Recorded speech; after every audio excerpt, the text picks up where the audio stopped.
السلام علیکم. آج یہاں پہ جتنے بھی صحافی حضرات ہیں، سیاسی کارکن ہیں یا سیاسی پارٹیاں ہیں، میں ان سب کا شکریہ ادا کرنا چاہتی ہوں کہ انہوں نے ہمیں اسلام آباد جیسے شہر میں دعوت دی اور سننے کا موقع دیا. لیکن مجھے حیرانگی نہیں ہوگی اس بات پہ کہ یہی جو سیاسی کارکنان بیٹھے ہوئے ہیں یا میڈیا کے حضرات بیٹھے ہوئے ہیں، ہم پچھلے 17 دنوں سے اسلام آباد میں بیٹھے ہوئے ہیں اور ہمیں نہ سنا جا رہا ہے اور نہ ہمیں کوریج دی جا رہی ہے. یہاں پہ آپ سب لوگ بیٹھے ہوئے ہیں آئین تحفظ کے لیے جو دعوت دی ہے، تو میں آپ لوگوں سے یہ سوال پوچھنا چاہتی ہوں کہ کس آئین کی تحفظ کے لیے آپ یہاں پہ بیٹھے ہوئے ہو؟ کس آئین کی تحفظ کے لیے یہ بیٹھک سجائی گئی ہے؟ آیا آپ لوگوں کے لیے یہ ایک آئین ہوگا لیکن ہمارے لیے یہ آئین ہماری نسل کشی میں ملوث ہے؟ وہ آئین جو ہر شہری کو برابری کا سلوک رکھنے کا کہتی ہے، لیکن یہی آئین ہمیں بلوچوں کو پچھلے 75 سالوں سے ہمیں غلام کر کے رکھا ہوا ہے. یہی آئین جو شہریوں کی تحفظ کی بات کرتی ہے، لیکن یہی آئین بلوچوں کی نسل کشی میں ملوث ہے.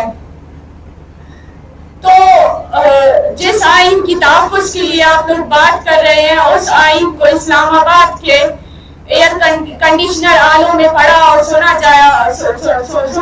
جاتا ہوگا، لیکن بلوچستان میں وہ آئین صرف ایک کاغذ کا ٹکڑا ہے. بلوچستان میں وہ آئین یا یہاں پہ جو پارلیمان کی خود مختاری کے لیے آئے ہوئے ہیں لوگ، عدلیہ کی آواز کے لیے آئے ہوئے ہیں لوگ، لیکن یہی عدلیہ، یہی پارلیمان، بلوچستان میں یہی میڈیا بے بس اور خاموش ہے. یہی عدلیہ بلوچوں کے ساتھ پچھلے 75 سالوں سے انصاف نہیں کر پا رہی ہے. یہی پارلیمان جو یہاں پہ بیٹھی ہوئی ہے، وہ بلوچستان میں بے بس اور تماشائی کی طرح کام کر رہا ہے. اور یہی میڈیا جو یہاں پہ موجود ہے بلوچستان میں، یہی میڈیا کو اجازت تک نہیں ہے کہ وہ آئے اور ہماری جو نسل کشی ہو رہی ہے یا ہمارے جو احتجاج ہو رہے ہیں یا دھرنے ہو رہے ہیں ان کو کوریج دے. تو میں اپنی یہی عدلیہ اور پارلیمان اور جو حکومتی ادارے ہیں یا میڈیا ہے، ان سب کی تصور سے یہ کہنا چاہتی ہوں کہ بلوچستان میں میری بہن ڈاکٹر مارنگ بلوچ اور ان کی ساتھیوں کے ساتھ بھی یہی کچھ ہوا. انہیں 22 مارچ کو اس وقت گرفتار کیا گیا جب وہ ایک پرامن دھرنے میں بیٹھے ہوئے تھے، اور وہ دھرنا ان کے سیاسی کارکنان کے لیے تھا جن کے گھروں میں چھاپے پڑ رہے تھے. تو اسی دھرنے پروٹیسٹ میں پولیس اہلکار آ کر فائرنگ کرتے ہیں اور 3 لوگوں کو شہید کرتے ہیں.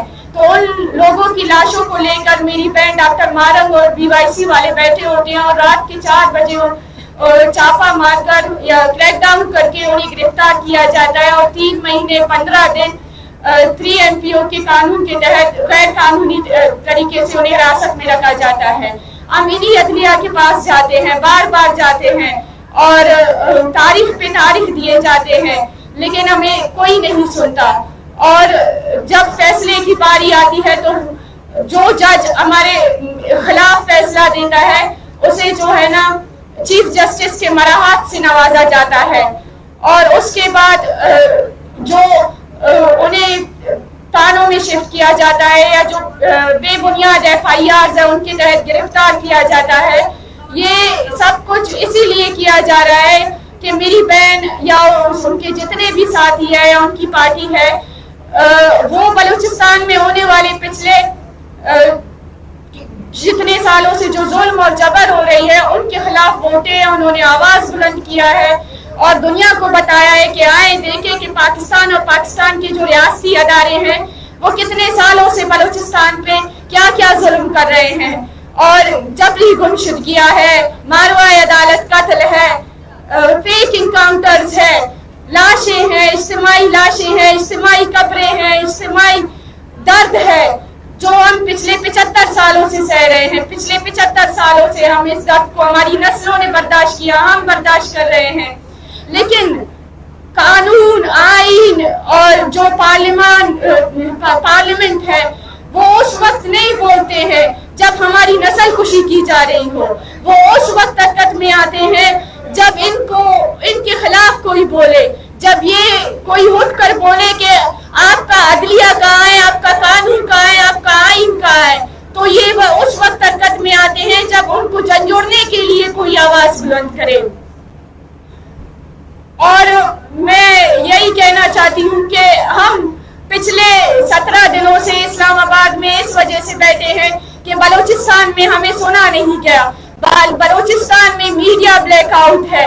بلوچستان میں جو حکومتی نمائندے ہیں وہ ریاست کے پالے ہوئے چٹو ہے, یا ہم یہ کہہ سکتے ہیں کہ وہ یہ حیثیت ہی نہیں رکھتے کہ وہ آئیں اور ہمارے مسئلوں کو حل کریں.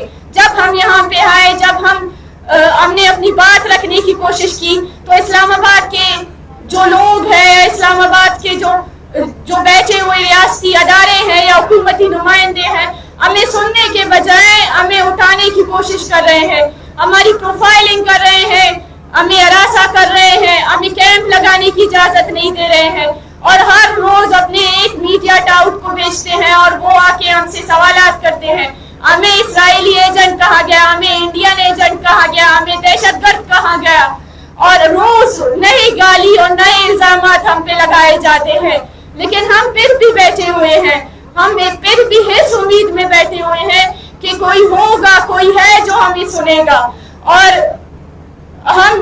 اگر ہمیں یہاں سے آج نہیں سنا گیا, اگر ہم یہاں سے آج خالی ہاتھ لوٹیں, پھر شاید کوئی بھی نہ ہو جو اسلام آباد کی طرف رخ کرے, پھر کوئی بھی نہ ہو جو عدلیہ اور اسٹیٹ کی جو آئین اور قانون ہے اس پہ یقین رکھے. تو میں یہاں پہ بیٹھے ہوئے جتنے بھی سیاسی ورکرز ہیں, سیاسی پارٹیاں ہیں, اور جو عالمی میڈیا ہے یا انٹرنیشنل میڈیا ہے, نیشنل میڈیا ہے, ان سب سے درخواست کرتی ہوں کہ آپ جو یہاں پہ میڈیا کے لوگ ہیں, جو کیمریز ہیں, وہ اسی کیمپ جو ہمارا کیمپ لگا ہوا ہے اسی سڑک سے گزرتے ہیں, ان کی گاڑیاں گزرتی ہے, لیکن وہ ایک دن بھی ہمت نہیں کرتے کہ وہ آئے ہم سے پوچھے کہ آپ یہاں پہ کیوں بیٹھے ہوئے ہیں. وہ ہمیں کوریج دینے کی ہمت نہیں کرتے. وہ آپ آئے ان ماؤں سے ان کا درد پوچھے. کچھ لوگ ہیں جو ہمت کر کے آ کے پوچھتے ہیں ان ماؤں سے, ان سے سوال کرتے ہیں کہ آپ لوگوں کے بیٹے 10-10, 15-15 سالوں سے لاپتہ ہے. 10-10-15 سال کیا ہے, ہم تو کئی سالوں سے اس اذیت کو برداشت کر رہے ہیں, اس درد کو برداشت کر رہے ہیں. اجتماعی لاشیں ہم نے اٹھائی ہے, جبری گمشدگیوں کے جو لوگ ہیں جنہیں جبری گمشدہ کرتے ہیں انہیں فیک انکاؤنٹرز میں مارتے ہیں, ان کی قبریں ہمیں ملتی ہے, کسی کو تو قبریں بھی نصیب نہیں ہوتی ہے.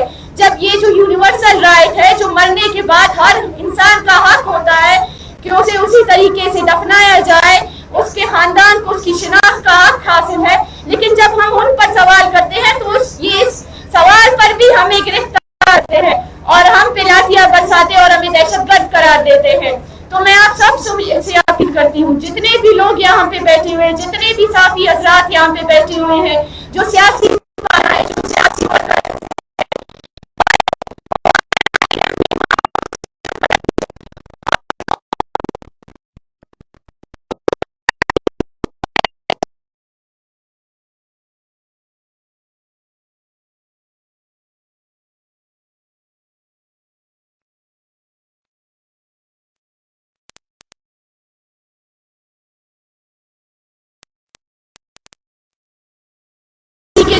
کی قیادت ہے, ان کی ہیئرنگ ہوگی 2 اگست کو, اور مجھے یقین ہے کہ یہ جو عدالتی نظام ہے یہ پورا بک چکا ہے. یہ دوبارہ ریمانڈ پہ بھیجیں گے اور اسی طرح طول دیں گے کہ ان کو بند رکھنے کا بھی, اور ایسے FIRs ہیں جن پہ چارجز ہی نہیں بنتے ہیں, جو اسپیچ کے بیاف پہ ان کے خلاف FIR کیے گئے ہیں یا پروٹیسٹ کے, اور وہ سب کچھ میڈیا میں موجود ہے. لیکن انہی چیزوں کو میڈیا کے اندر جو ٹولہ بیٹھا ہوا ہے وہ توڑ مروڑ کر میری بہن اور BYC کے قیادت کے خلاف استعمال کر رہے ہیں کہ یہ دہشت گردوں کی پروکسیز ہیں, یہ فلان کی پروکسیز ہے. اگر پروکسیز ہے تو آپ 3 مہینے 15 دن MPO کے قانون کے تحت کیوں رکھتے ہیں؟ آپ کے پاس اگر ثبوت ہے تو آپ اپنی عدالتوں میں پیش کیوں نہیں کر رہے ہیں؟ آپ بے بنیاد FIR پہ کیوں نہیں رکھا ہوا ہے؟ آپ کے پاس ثبوت نہیں ہے جو آپ میڈیا کے ذریعے پروپیگنڈا کر رہے ہیں. اگر آپ مجھے کہہ رہے ہیں کہ میں چور ہوں تو اس چیز کو آپ کو ثابت کرنا ہے, مجھے ثابت کرنے کی ضرورت نہیں ہے.